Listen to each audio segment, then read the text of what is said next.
What's up, y'all? You're listening to the Aggie Nation Podcast. I'm Alex Miller with the Eagle, joined always by Travis Brown, the Eagles Texas A&M athletics writer. Travis, it is frigid inside the Eagle newsroom. It's today. warm in here, though. Like, usually in this room, it's so hot that you don't want to be in here with the lights and everything. Right now, it's kind of great. It feels great. It's so cold, though, out there. Like, my hands are freezing trying to type the keys.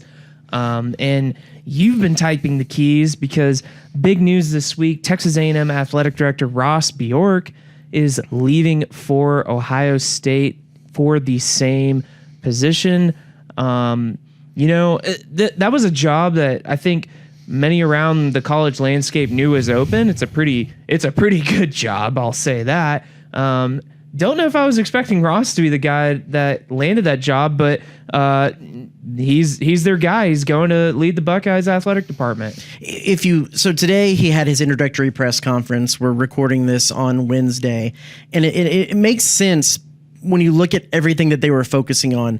You know, we'll probably get into some of the pluses and minuses and complaints and praises that Ross had while he was at A&M, but I think the reason why they targeted him is he's kind of always been on the leading edge of where college athletics is going. Whether that be in A&M, we're always on the front edge of NIL technology, whether it be like the influencer platform and getting the athletes ways to connect with brands and people and all that kind of stuff. He was tied in with Influencer and Jim Cavall, their CEO over there, and helping them roll that out. And even when I talked to Jim Cavall over at Influencer, he said one of the selling points, one of the biggest things that Bjork and A&M do is be involved with some of that stuff. So he was there, and he's always been had an eye ahead to what the college athletic landscape is going to be in 3 to 5 years, whether that's federal legislation on NIL, whether that's court cases that set precedent on NIL, and then especially what the university's relationship is with athletes, whether that eventually comes down to a employee-employer situation with a collective bargaining agreement and making it more like college sports. He's always had an eye on that and answered a lot of questions today about what he thought that is going to look like. And ultimately, you could sum that all up into it doesn't really matter what it looks like. It just needs to get here so they can have a little bit of stability and understand what framework they're going to work under. So when you look at that, if I was a college administrator right now looking at hiring an athletic director, I don't know if some of the things in the past really matter as much. Yeah, you got to have your finger on the pulse of the sports and make coaching hires, but those are done with committees, and you bring in resources that are sports specific to those hires. And facilities and capital campaigns are big too, but more and more of these dollars are going to be focused in on NIL.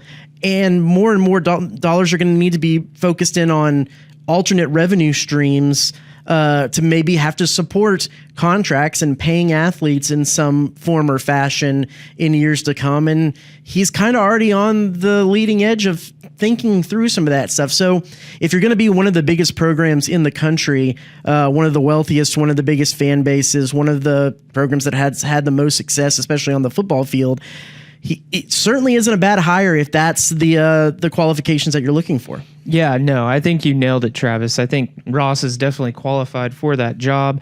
You know, he's been here for what? I'm trying to think back. Almost 5 years now? Yes. It was what, May 2019? Yes. Yeah. So, you know, A&M's gone through a slew of athletic directors since joining the SEC. Ross was probably, I'd have to check dates for sure, but he was darn near close, the longest tenured of that group. And, when you look back at the Ross Bjork era of sorts, I guess you call it at A&M, what do you think are maybe some of the highs and the lows that people are really going to remember? Yeah, well, I think with how the recency bias is now, there's going to be a lot of people who would think about the quote unquote lows or some of the knocks that went against Ross Bjork. I think probably the one that comes to mind that will probably be the biggest is the extension of the contract for Jimbo Fisher. I see both sides of that. In the moment, because we were there covering the team in the moment, Jimbo Fisher is just coming off of a great 2020 season where they just missed the playoffs, went to the Orange Bowl, won that game. The whole "we ain't done yet" on the platform of the Orange Bowl, and then the next season rolls around. LSU is looking like they're going to need to hire a coach, and Scott Woodward's over there at LSU. If at the moment everyone at that time thought Jimbo Fisher was it, you want to protect the coach. He was asked about this in the press conference, and so was Ted Carter, the new Ohio State president, as well as part of this search process, saying, what do you make of that contract? Because that was historic in this sport. And he said he did his due diligence. He had a lot of questions to ask about that. Some of that lies on the doorstep, the feet of the athletic director, but it's also an institutional problem in that A&M, there was other decision makers as in A&M who wanted to see that happen as well, and that you learn from your mistakes, basically, and that this is kind of a fluid, ever-evolving industry, and that there are mistakes to be made and mistakes to learn from. I don't necessarily fault Ross Bjork for extending the contract at that moment, because and you can chime in on this as well, because there was a lot of rumblings that Scott Woodward would poach Jimbo Fisher, and if you put put yourself in that moment in time, there wasn't a whole lot of people who wanted Jimbo Fisher gone. No, absolutely not. I mean, you nailed it earlier. I mean, think about the season they were coming off of, and then A&M thought they were going to have the next big thing in Haynes King, right? He gets hurt, and then it's kind of like 21's kind of this mulligan season. A&M still beats Alabama. They get the #1 recruiting class. It's like, hey, things went a little haywire, but if 8-4 is the floor, man, what's the ceiling? And then obviously 2022 proved otherwise, and 2023 really nailed in the coffin for Jimbo's time at A&M. But yeah, Travis, I mean, in the moment, I mean, I don't think anybody would have shook their head and said, I don't know about this. And I mean, hindsight's 2020, obviously. And like you said, Ross is the guy that delivers the contract because that's his job. But let's be honest, there's a ton of other people behind the scenes that are kind of helping call the shots, per se. Yeah, I think that in the next thing too, you'll look into the hiring. Well, the decision to fire Jimbo when he did, and that was a big decision. It was a big decision. It's going to cost a lot of money, and he's not going to be overseeing that money anymore. And then the hiring of Mike Elko, you have the whole Mark Stoops saga in the middle of that, and how there's a lot of rumors out there about how that went down. I'm not necessarily sure from the facts I have. I'm ready to lay that right onto Ross Bjork's feet, and say that was his deal, because there was a lot of personalities and a lot of big opinions at play. And like he said again in the press conference today, that the athletic director doesn't unilaterally make a decision like that. They go out and they hire a search firm. They have several candidates. They pick a winner and they present that candidate to the president, the board of regents, and it's their decision to do that. And there's a lot of factors at play.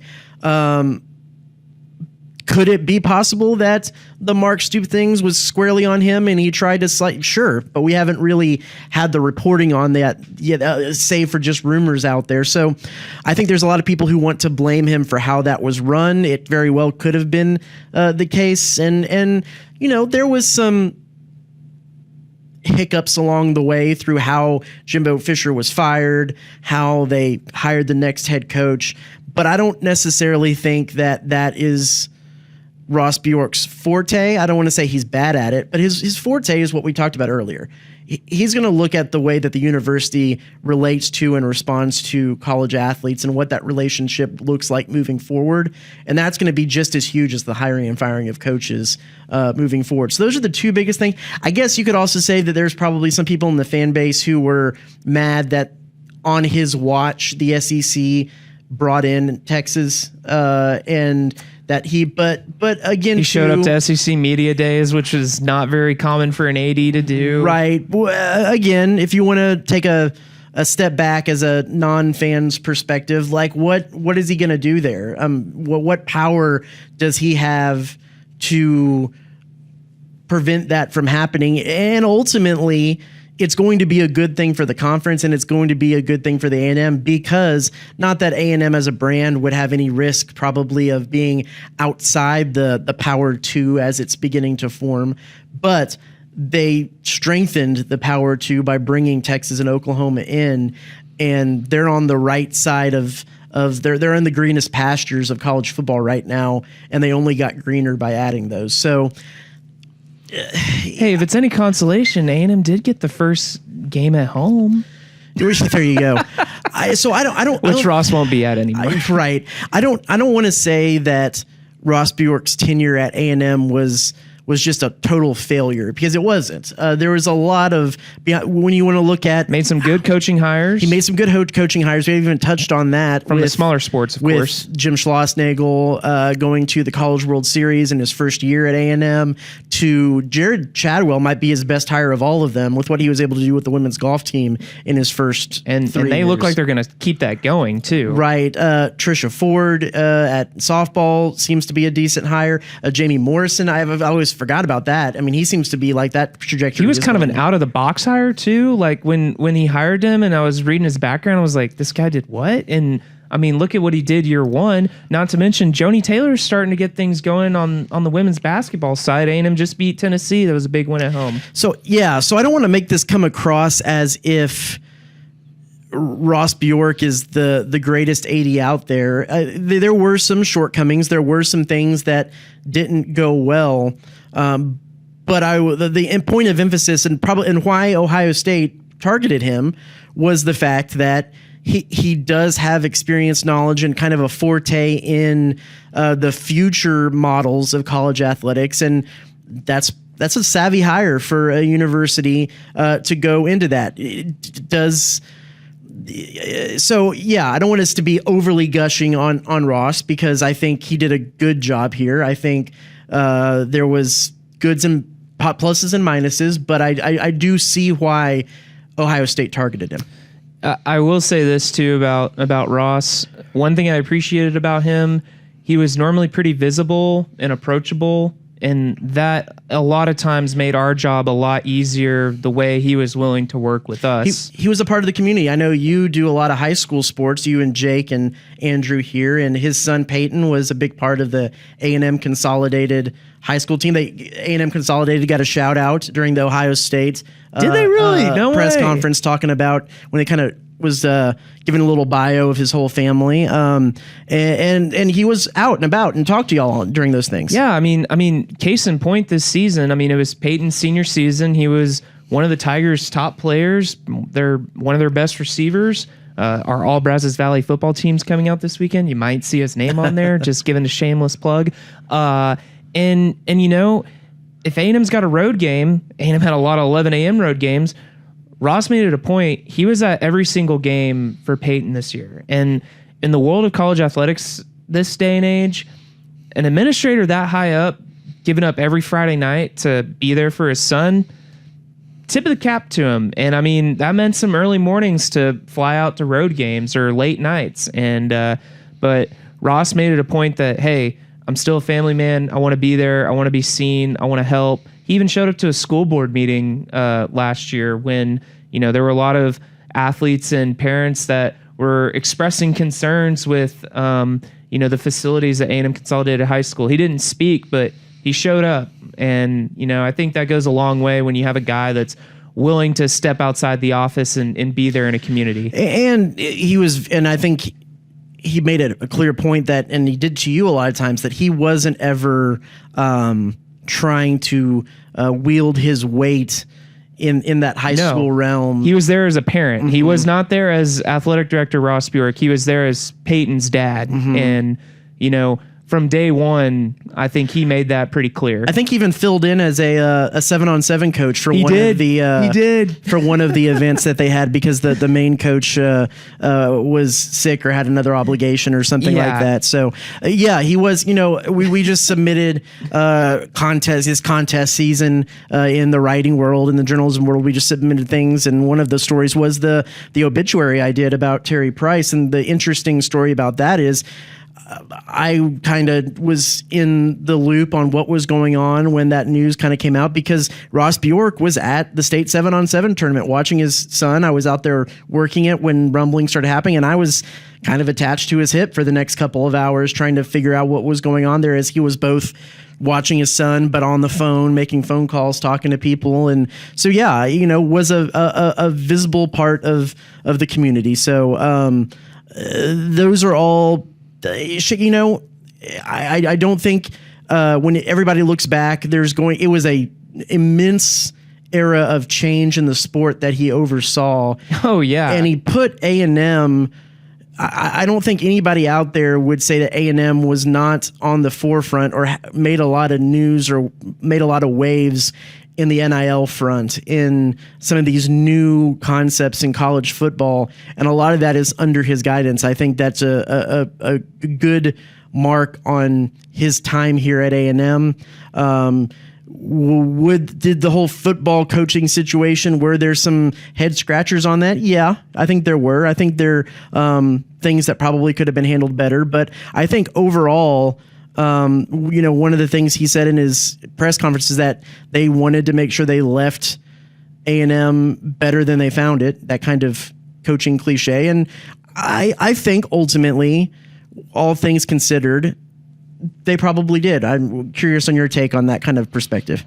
Yeah, I would say that for the most part that's the case. I mean, you think about it, he made, when you look at an athletic department as a whole, A&M definitely on the leading edge of the NIL front. I mean, Ross himself went down to Austin to testify in front of the entire legislature, and A&M was very much involved in helping form that NIL bill. We talked about the coaching hires that he made. I mean, obviously, football is the one people see the most of, but when you look at top to bottom, where's an athletic department? I mean, that comes down to where teams are in the Director's Cup, right? Mm-hmm. And so A&M, they didn't do so well the last few years, but with some of the coaching hires that Ross made, you see those programs are probably on an upward trajectory for whoever the next person to lead the athletic department is. So yeah, I think it's a fair assessment to say he probably left it better than he found it. And a lot of those ways that it is better is in the front office necessarily more than the playing field, because a lot of those programs were kind of getting reset, rebounded, and what's, you're right, Director's Cup could be another knock against him, because they ultimately all falls to the athletic director, because they haven't had some great finishes there. But the front office is in a good spot moving forward, which kind of also then ask the question, and I'll throw it out to you to ask, of where do they go from here to fill that front office? So Travis, who might A&M seek to replace Ross? And I think they might have a decent candidate in their office already. I think so too. I think you can look around, and we can start with, okay, who's some people who know this area, who know? Yeah, well, first, let's set the framework of what A&M has looked for recently, right? I mean, in the last few, whether it's Bill Byrne, Eric Hyman, Scott Woodward, I mean, those have been sitting ADs from quote unquote Power 5 schools, whether it was Nebraska, Washington, South Carolina. So that's kind of been the mold that A&M has gone with in the past, which I don't know if they're necessarily going to go with that this time. I think things have to change. I think there's a little bit of a lagging indicator with how you look at football coaches, the Nick Sabans, the Jimbo Fishers, I'm trying to think of some of the other coaches that have either kind of left and gotten out of, the Gary Pattersons of the world. were on the top of their game at one point about 10 years ago. But when NIL stepped in, the transfer portal, the one-time transfer rule, it completely changed the game. Now coaches were having to recruit their own rosters. They're having to deal with basically what amounts to contracts for players and negotiating with players and whatnot. And there's a lot of coaches that said, this isn't what I signed up for. Or teams that have maybe taken a step back, like Clemson, when they've been a little reluctant to really adapt to the times. Correct. And I know some of those coaches are still probably trying to want to get a coaching job, but probably one of the biggest knocks on them is they didn't fully embrace this new reality. I think with athletic directors, you look at someone like Gene Smith, who's been in his post 19 years at Ohio State, probably one of the more prominent athletic directors in the country, like a household name athletic director. He's retiring this year. Some of that has to do with the time, but I think there's probably some of it too that has to do with there's a lot going on right now, and there's going to be a lot going on in the next 3 years about how this all shakes out and looks.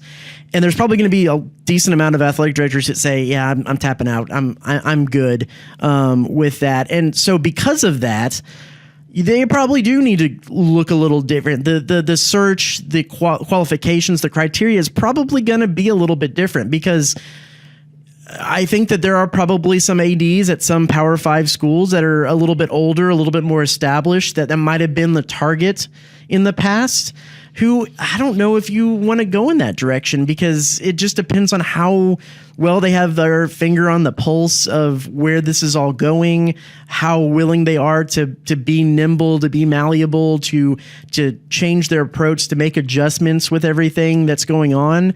And that'll be interesting. I think just like what Ohio State did, I think more so than great coaching hires and fundraising and things like that, I think an understanding of the world of NIL and an understanding of all that's going on in Congress, in the court systems, and in the future of college athletics, that's where you're going to be. Because if you don't have an eye towards that, here in 3 to 5 years, it's going to be rough for you to adapt to how college football is going to change, because it is going to change in some ways, and then you're going to be behind. So I think that might be a little bit more of a focus moving forward. For sure. So tell me who A&M might go for. So I have two names that immediately come to mind, who somewhat fit that mold, starting outside. Okay. The two ones that come to mind that would know this area, have shown a decent amount of knowledge and in the NIL space and where college football is going, is Kirby Holcutt at Texas Tech. Okay. Has served on the college football playoff committee. They have a good NIL collective system working up there in Texas Tech, was able to do some really good things with their athletic programs in a place that's really hard to recruit and be out in West Texas. I think that would be a good option. And then maybe Rick Hart at SMU. I mean, it negotiated and helped get SMU into what's still right now a Power 5, Power 4. We're going to have to make new names for things, but get them into the ACC. And we're negotiating an interesting contract, finding the boosters to help pay for the athletic department while they're not taking in TV money. I think that there's some savvy there that could be good, but it's not necessarily the first phone call I'd make. I think the first phone call I make, and you don't really need to call, it's more like yelling down the hallway. That's a Deputy Athletic Director Justin Moore, who's already here at A&M, has been Ross's right-hand man. And for as much as Ross is the figurehead and he goes out and he gives the talks and he makes the fundraising pitches and makes the decisions, Justin Moore has been the day-to-day guy who's run the department. I think he's had 5 years of experience under Ross to kind of see where, if you want to say that Ross is one of the ADs on the leading edge of NIL and where this is all going, he's had a front row seat to pick the brain of and knows so knows what's might be coming. And so he has that experience, and he knows all of the big players already. He knows he's been the football and men's basketball administrator the last 2 years. So kind of the step between Ross and the football coach, the football program, has been that guy. I think he's the first call that you make, because I think with the way that this is going, he has the knowledge, he has the experience, and in a time where you're already turning over a new football program with new football coaches and everything, he was involved with those conversations. He's a guy that Mike Elko would have needed to form a trust with to take this job, because he was the number 2 guy. I think you start there. What do you think? Yeah, I mean, I think that's a good place to start. And here's another reason why, okay? A&M's made a lot of outside hires over the last 20 years for its athletic directors. You know, it's been a while since A&M's had a homegrown Aggie. He's an Aggie, the right? Department. I mean, he played baseball at A&M.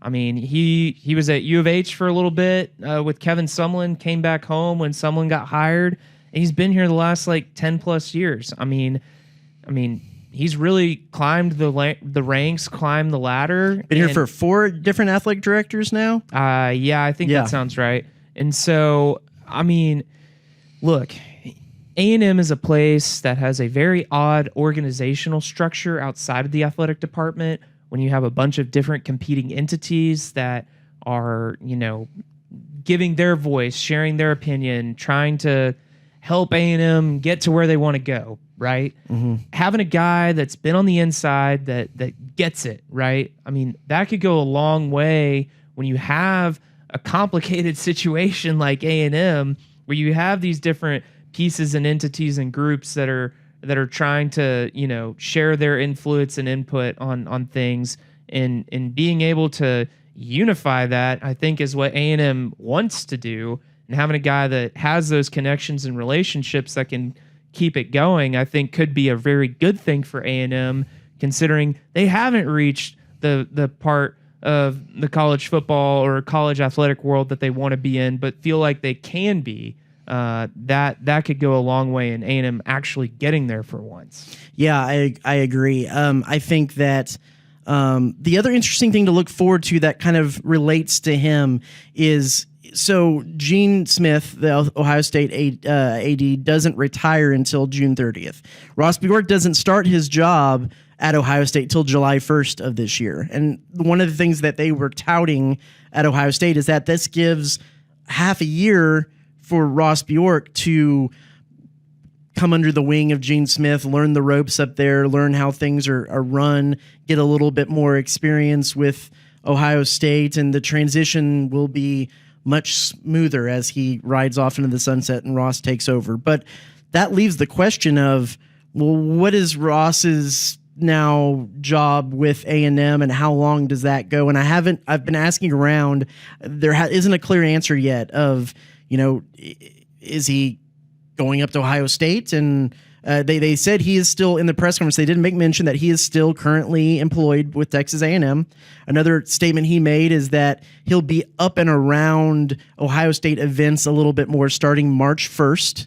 So that's another interesting date that we don't really have a definition for. And the people I've asked don't really know how this is going to work, if there's going to be an interim, what's going on. So I think some of those issues are still kind of getting resolved right now. But if you go back to when Scott Woodward left, they made R.C. Slocum interim athletic director until they brought in Ross Bjork. If Ross leaves, let's say around March 1st, that's his last day at A&M, and goes up to be in a kind of an advisory role until he takes over the AD job, I think Justin Moore has got to be one of the first places you look to become that interim AD. So then maybe you give him a couple of months to audition for the job, see how things are going, and pull the interim tag. That's another way to go about this moving forward.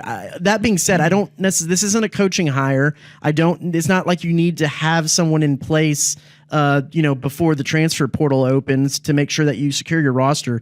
I think this is going to be an important hire with how things are going in the next 3 years, and it's not one that I necessarily think they need to make quickly. So that was a lot on the AD. There is basketball going. You want to talk some basketball? Let's talk some basketball. I think there's plenty to talk about. Let's talk some basketball. We'll do that on the other side of the break right here on the My Aggie Nation Podcast. Welcome back to the My Aggie Nation Podcast, everyone. We're talking basketball. Oh, don't sing. No one wants karaoke hour. Well, the Aggies, look, A&M's in an interesting spot on the hardwood right now. They're 10-7, 1-3 in SEC play. If you would have told me this time yesterday, Travis, that Wade Taylor was going to score 41 points and A&M was only going to have 2 turnovers at Arkansas, and you would have told me that they lost, I would have thought, what on earth happened? But you didn't mention that Henry Coleman wasn't playing, and I forgot A&M's playing at Arkansas, where it just seems to be playing at Bud Walton Arena is just some of their kryptonite, man. One win in the last 35 years. That's unreal. Yeah, one win since the Southwest Conference. That's crazy. In Fayetteville. Yeah, not an easy place to win. A&M wasn't able to do it last night.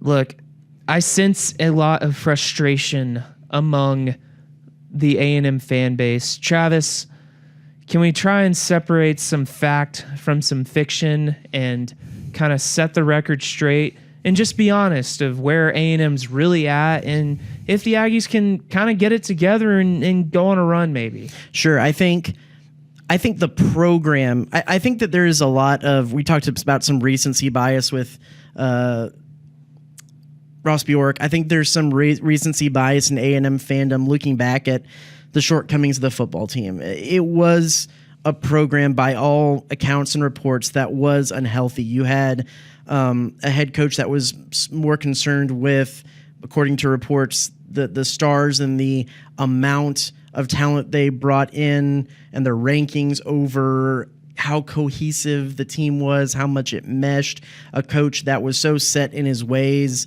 on offensive game planning, play calling, structure, that there wasn't the ability to adapt. And in fact, it was to what the roster was, and it's going to be, my way is so good that I'm going to prove that it's so good, and it's just not working. You're not playing into the strengths of your roster. There was just some decay in the program that way. There's not that same amount of decay in the men's basketball program right now. I mean, first off, they played the top 13 non-conference schedule as it was ranked coming into conference play. They were the second highest ranked non-conference strength of schedule of a Power 5 team. Only Purdue played a harder schedule coming into conference play. When you look at the Kim Palm metrics and thing, they had the 5th best offense in the country. I know people are going to roll their eyes at that because it is kind of ugly to watch, but it was a productive, efficient offense. It was defense that they actually struggled with the most early on. The program is fine. I know a lot of people want to talk about the way that Buzz Williams recruits, and I think the narrative out there is that Buzz Williams just recruits Eagle Scouts, just the best gosh darn people that you could have out there, and if they can play some basketball, that's good too. That's not fully true. I think when Buzz talks about recruiting the guys that are their guys, I think that there are some character traits like that they do look for, but I always have seen it more as guys that can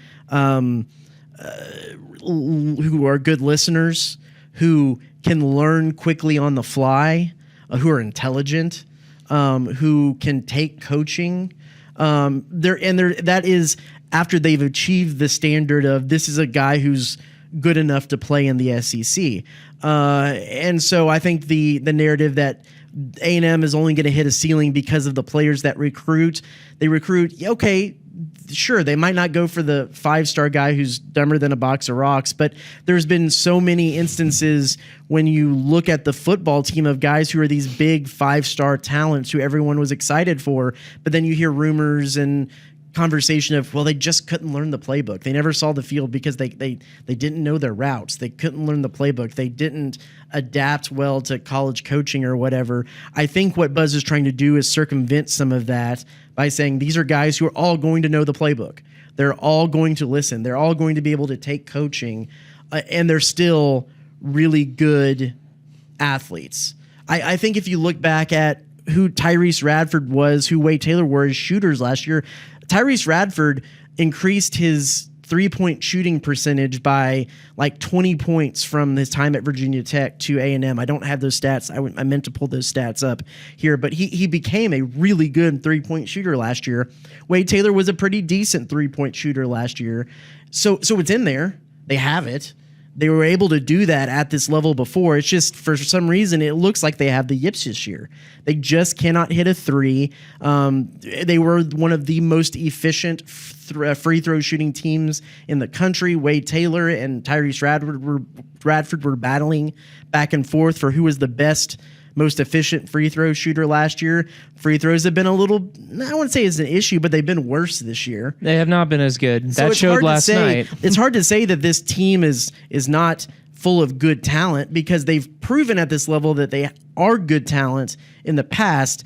They just aren't doing it this year, and they've had to deal with a lot more injuries this year than they have in the past. Now, do I think you're going to win a whole lot of games if you're shooting below 30% and from the field and below 10% from the or 20% from the 3-point? No, you're probably not.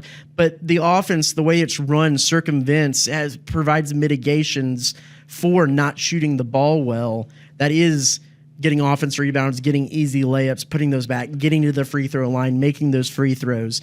It's a good strategy. It's a good strategy for a team that isn't going to be one of the top shooting teams in the conference. It's just there's not a whole lot of strategies that can mitigate shooting, again, below 30% from the field and below 20% from behind 3-point range. They're gonna have to hit some more shots. But and we can delve into that a little bit further here. So that's just kind of the overall picture. So we know you're not the real doctor in the Brown household, but we're going to pretend that you're Dr. Brown, and we're going to diagnose a few of these specific things that I think people have started to catch on to as trends. Number one, let's talk about Wade Taylor, okay? SEC preseason player of the year. He scores 41 against Arkansas, but he shoots like 13 of 32. It's not very efficient at times. How much does A&M go by how well Wade is playing? See how they did versus Arkansas or Auburn last week versus how they did against Kentucky on Saturday, in as kind of a comparison per se, and how Wade's playing on offense. I think if they're gonna try to play out the rest of the season, forcing Wade to play hero ball and try to pull off what he nearly pulled off against Houston and nearly pulled off last night against Arkansas, I don't think they're going to go as far. I think Wade Taylor is a great talent. I think even if it takes a huge volume of shots, if you're scoring 41 points in the SEC, you're a good talent. Like you're doing something well. But they need more secondary scoring.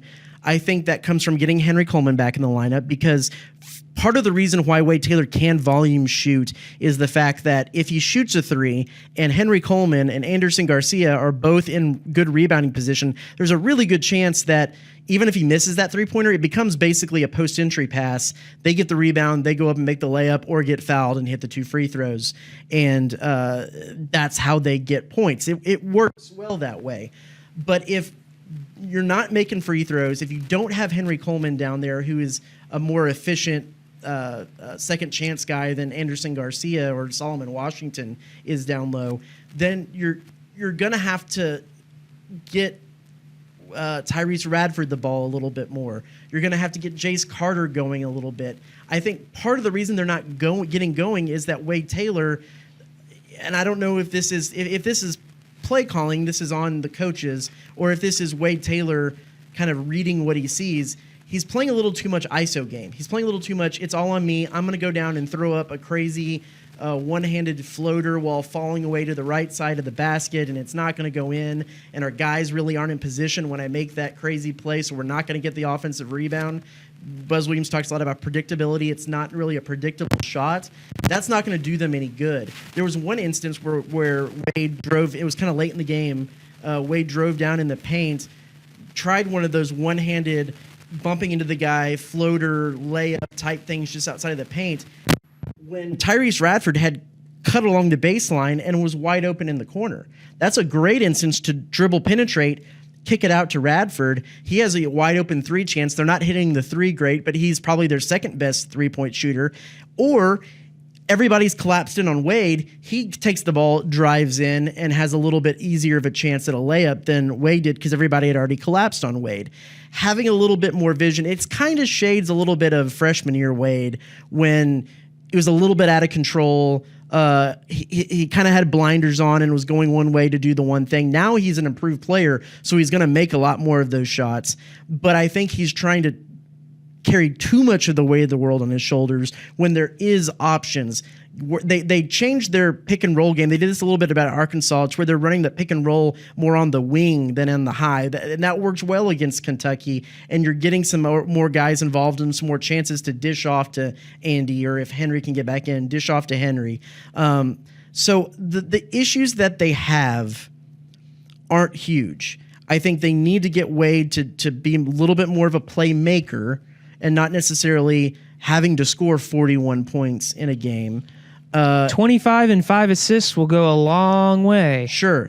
and get some of these guys going. They do need that one more guy because Hayden Hefner has fallen off. He's been really bad the last couple of games. He was not good last night. Jace Carter's scoring hasn't really been there. If they need one of those two guys to step up, or Manny Obaseki to step up and be a little bit. They need one more guy because basically when you do have Anderson Garcia on the floor, he's on there for his rebounding, a little bit his defense, not necessarily his offense. So you need one more guy that can produce points. But I still think this is a good team. They just have had to deal with injuries, which makes it non-consistent guys in different roles, and they just haven't shot the ball well. And if they can get out of that slump and shoot, they don't need to be over 35% from the field, or mid-range game or whatever. They just need to be a little bit more consistent on their shooting,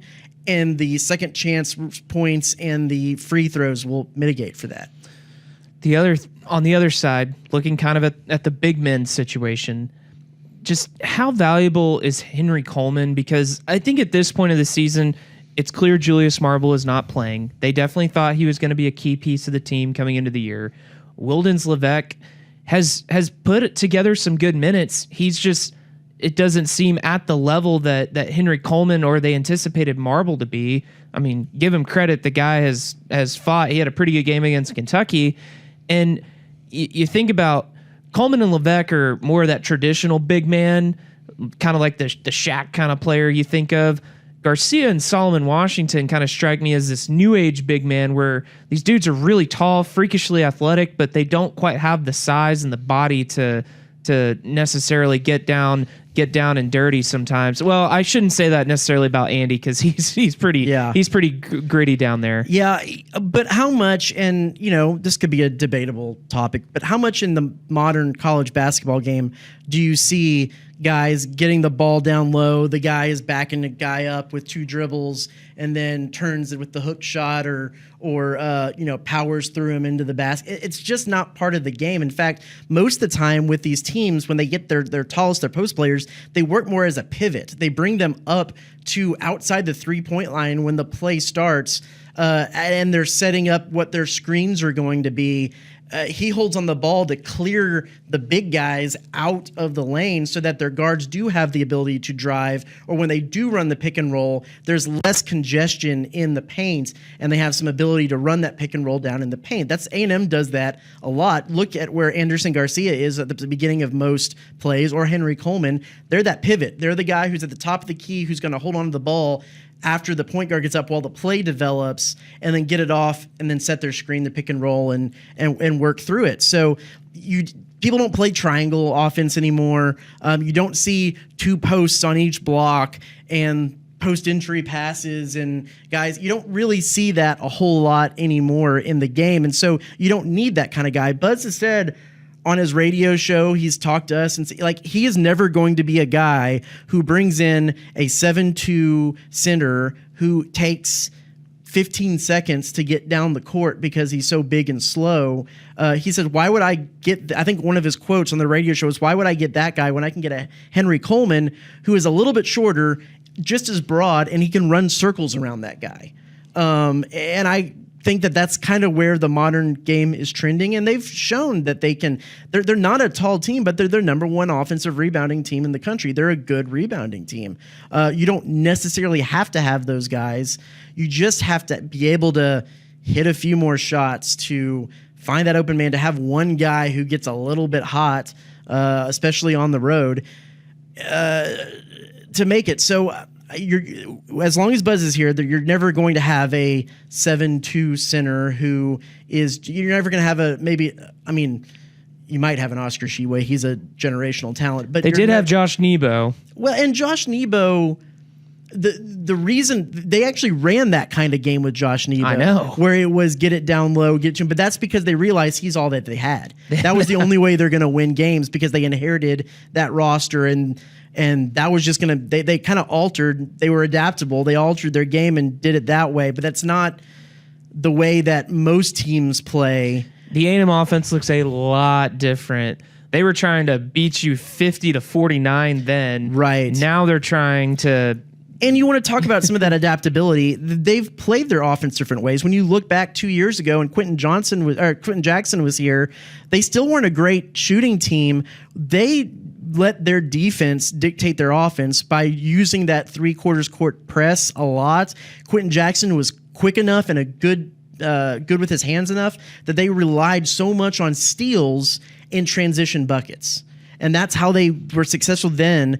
Now that they've got in better shooters than they had then, they've worked a little bit more onto the pick and roll game off of Wade and getting the offensive rebounds, because they have Henry, they have Anderson Garcia, and it's adapting to what the roster is that they have. They know they have good rebounders, so they're going to use those good rebounders. It seems like Solomon Washington is on the verge of becoming a dependable guy, but he's not quite there yet. He's kind of I'm going to say like a 5-5-5 guy, a 5 points, 5 rebounds, but 5 fouls kind of guy. Yeah.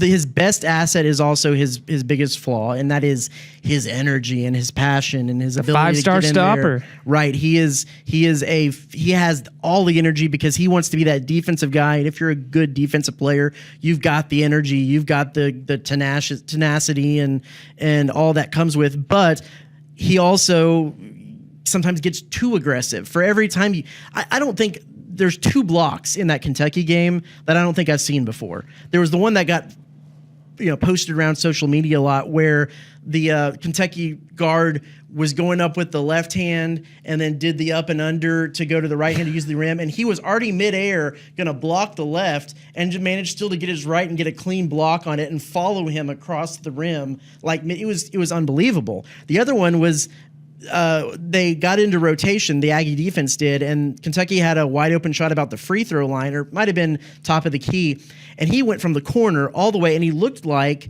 a football defensive end that's on kick block, coming around the outside of and diving in to try. He did a full 2-hand Superman dive, was able to get his hand on the ball and block it, and then hit his face on the floor. I've never seen those 2 kinds of blocks, but with that, sometimes you're going to have him flying in like that, and he makes contact with the shooter and gets a foul. And so if he can find that happy medium where he still has that energy and tenacity, but isn't flying into guys, isn't... he plays more in control of himself. Right. And so I think he's going to... And then if he can develop... he had a great drive to the lane and one shot. Like, every now and then he's hit a couple 3-pointers lately. He hit one last night, like in the corner. There is a little bit of something there that I think he's going to be a really good player, and he could be that scorer within a year. So he's just not quite there yet. He is, however, A&M's best defender, and would have been on a mark on that last shot had he not fouled out earlier in that game. Yeah. Sorry, I'm getting a call. Anyway, yeah, so, kind of looking at where A&M is headed. Obviously, 1-3 is probably not the start that they saw, but A&M's got some winnable games the next 2 weeks. Look, they're going to Baton Rouge. We talk about Fayetteville being a hard place to play. Baton Rouge has been a tough place for them, too, and they're playing the LSU team that beat them by 15 at home. A&M still probably has a chance to win this game. They come back and they play Missouri next week in the midweek, and then they get Ole Miss at home. That'll be a tough game. Missouri, they're struggling pretty hard. If A&M could string together, 3 wins here, I think at 4-3, hitting kind of the middle stretch of conference play, you're starting to feel better about where A&M's headed with some tough games down the stretch. You thought this Arkansas game was going to be where they started a good little win streak. If you looked at Ken Palm, they predicted that it was going to be a 6-game win streak. They were going to win it with Arkansas at LSU, Missouri home, Ole Miss home, Florida home. That's a really winnable stretch. It still is a really winnable stretch, especially if they can get Henry Coleman back, which by the broadcast and what seems like he might be able to be back for that LSU game. This is a really winnable stretch. This is a time where they need to and can get a lot of momentum heading into Tennessee and Alabama late in the season. So this is going to be the meat of where they're going to get a lot of their wins this season, and they need to be able to do that. But the difference in where they have been in years past and where they are now is the fact that they have 3 quad 1 wins. And as we know in college basketball, that is a big factor into that's the money stat. That is a really big part of the money stat. They also have now a quad 2 and potentially a quad 3 loss in LSU, but they still made the tournament last year with a quad 4 loss to Wofford right before Christmas break and a much worse strength of schedule. I think that this is still a tournament team. If you look at Joe Lenardi, if you look at Bart Torvik, they still have him in the 9 seed range right now, and they're going to have opportunities for more quad 1 wins as it comes down the stretch. I still think as they sit right now, this is a tournament team, 41 in the net. Once you start getting into the late 40s, 50s, that's when you start getting a little bit in the bubble area. But they've got to find that consistency that they had early in the season where you had Henry Coleman averaging a double a game. You had Wade Taylor, getting in the low 20s, and Tyrese Radford getting in the 15 to 20 point scoring, averaging in there. If they can get back to that while maintaining being the number 1 offensive rebounding team and the number 1 second chance point team in the country, they're going to be fine. And in my opinion, and their defense is better. Their defense has improved since the Auburn game. They've been flying around. The defense in the second half of that Arkansas game was really good. Defense was what really kind of plagued them early in the season. If they can play that defense while getting back to the same consistency early, they're going to be a pretty good team, and they're going to hit all of the metrics that prove to be good tournament teams. They just have to do it a little bit more consistently. Well, Travis, I think that's going to do it for this episode of the Aggie Nation Podcast. What say you, my friend? I think so too. My voice is tired. All right. Well, we're going to go back into the bitter cold of the newsroom. You guys stay warm wherever you are. Be sure to check theeagle.com for all of our coverage on A&M athletics. We'll be back soon on the Aggie Nation Podcast.